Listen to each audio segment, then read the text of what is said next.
ko to nung nakaraan sa internet, guys. Sa Facebook, sa ano ba? Sa TikTok. Ayan, yung mga ganito.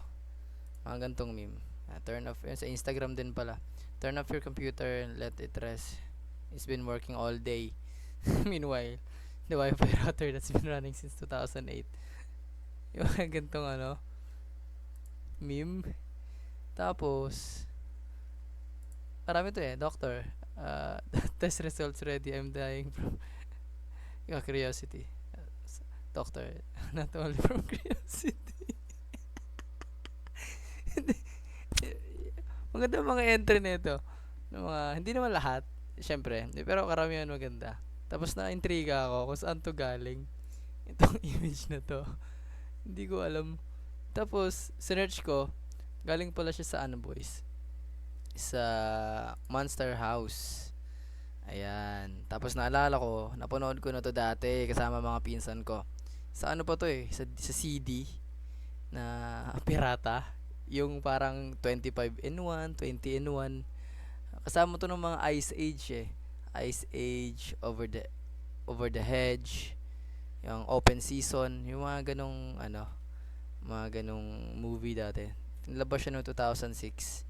Elementary or high school ako nung napanood ko to. Maganda tong movie na to, guys. Yan, ito yung parang antagonist. Hindi naman siya antagonist pag nalaman niyo yung kwento ng matanda dito. Maganda to. Maganda tong movie na to. Ayun nga, balik sa meme. Tapos sinearch ko kung ano pangalan nitong lalaking nasa ano nga picture. Si ano pala siya, Reginald Skolinski. So hindi ko matandaan yung specific niya na scene sa movie. Pero nakita ko sa TikTok to. I won't be seen. Tapos ito rin yung mismong parang screenshot nung mismong meme na ginamit. Hindi pala talaga siya nagsasalita. You later. Kung makikita nyo dito, guys, tingnan nyo.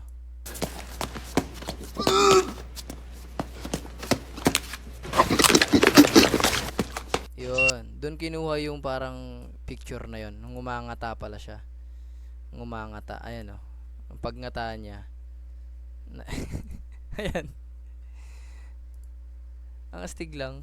Hindi ko in-expect na dito pala siya galing. Tapos naalala ko yung mga movie na pinapanood namin dati. Kasi maganda rin talaga tong na to. Maganda tong movie na to. Sabi nasa Netflix daw siya. Nasa Netflix siya, guys. May mga Netflix diyan. Pwede niyo siya panoorin kung hindi niyo pa napapanood. Hindi masyadong maganda yung rating niya, sakto lang, average. Ayan. Sa 6.7 sa IMDb, 75% sa Rotten Tomatoes, Letterboxd 3.4 out of 5. So ayun, pero maganda to. Na-discover ko lang ulit, naalala ko lang ulit siya dahil sa meme na to. Person who was in grade 1 when I was in grade 12 is completely high school this year. Para siyang parang yung expression na seryoso ba? Seryoso ba sinasabi mo? Judge, I find you not guilty. Thanks, I won't do it again. The lawyer. Pero ayun, Monster House, Reginald Skolinski. So sa mga curious, Sorry, children, but I've got you later. dito yan, Monster House. Panoorin nyo, maganda yan.